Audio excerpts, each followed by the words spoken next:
Masih di Kompas Petang, sebuah toko emas di salah satu pusat perbelanjaan kawasan Serpong, Tangerang Selatan dirampok. Pelaku menggunakan senjata api untuk mengancam karyawan dan petugas keamanan. Pria yang turun dari eskalator pusat perbelanjaan ini diduga pelaku perampokan dengan senjata api di sebuah toko emas. Polisi menyebut pelaku berhasil melarikan diri setelah mengancam karyawan dan petugas keamanan. Pelaku sengaja memecahkan kaca toko dengan menembak untuk mengambil sejumlah perhiasan emas.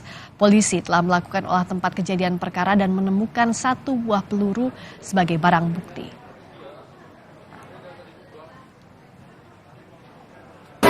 Salah satu etalase yang sudah pecah kacanya, kemudian dia bawa kabur melalui pintu yang ada di samping toko tersebut dan sempat dikejar oleh satuan pengaman daripada ITC.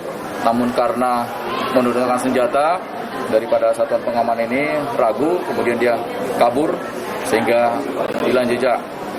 Dari TKP ataupun tempat kejadian kita sudah menyita satu buah selongsong maupun proyektil dan beberapa pecahan kaca yang kita untuk ambil sidik jarinya. Sorotan berikutnya, istri Ferdi Sambo, Putri Chandrawati yang menjadi tersangka pembunuhan Brigadir Yosua hingga kini belum ditahan seperti 4 tersangka lainnya. Alasan Putri Chandrawati tidak ditahan lantaran memiliki bayi yang berusia 1,5 tahun. Selama ini publik bertanya-tanya, kenapa Putri Chandrawati tidak ditahan meski telah ditetapkan menjadi tersangka pembunuhan Brigadir Yosua Huta Barat. Ada banyak spekulasi dan tuduhan bahwa Putri Chandrawati mendapatkan hak istimewa karena merupakan istri Ferdi Sambo yang merupakan mantan petinggi Polri. Publik pun mendesak agar Putri segera ditahan seperti 4 tersangka lainnya yang sudah ditahan. Putri Chandrawati ditetapkan sebagai tersangka kasus pembunuhan berencana Brigadir Yosua Huta Barat. Namun hingga kini Putri Chandrawati tidak ditahan dan melenggang bebas, tidak seperti tersangka lainnya. Ada banyak spekulasi dan juga tuduhan bahwa Putri Chandrawati mendapat keistimewaan dalam kasus ini. Apa alasan Putri Chandrawati tidak ditahan? Dan di manakah keberadaan Putri Chandrawati saat ini? Putri Chandrawati tidak ditahan karena alasan kemanusiaan dan anak. Putri diketahui memiliki bayi yang masih berusia 1,5 tahun. Bayi itu merupakan anak angkat Putri Chandrawati dan Ferdi Sambo. Ketua Lembaga Perlindungan Anak Seto Mulyadi atau yang lebih dikenal dengan Kak Seto menanggapi soal tidak ditahannya Putri Chandrawati. Kak Seto meminta aparat penegak hukum untuk tetap menjalankan amanat Undang-Undang Perlindungan Anak.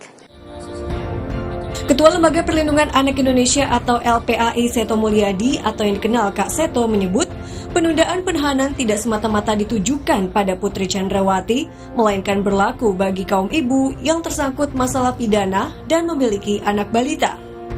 Menurut Kak Seto, anak-anak tetap harus mendapat perlindungan sesuai dengan amanat Undang-Undang Perlindungan Anak meski orang tuanya tersangkut kasus hukum. Nah, kami mohon negara hadir, termasuk juga lembaga negara, KPAI, KPAID dan sebagainya hadir untuk menyuarakan itu. Jadi bukan hanya untuk itu Ibu PC saja, karena itu diskriminatif kalau hanya seolah istri jenderal yang dibela dan itu tidak benar dilakukan oleh LPAI. Putri ditetapkan jadi tersangka setelah terbukti terlibat pembunuhan berencana terhadap Brigadir Yosua. Dalam kasus ini, Putri ikut terlibat dalam menyusun skenario pembunuhan Yosua yang disusun oleh Ferdi Sambo. Tim Liputan, Kompas TV. Istri Ferdi Sambo, Putri Chandrawati disebut membuat rekening bank atas nama Brigadir Yosua dan Bribka Riki Rizal. Rekening dibuat untuk keperluan rumah tangga keluarga Ferdi Sambo dan Putri.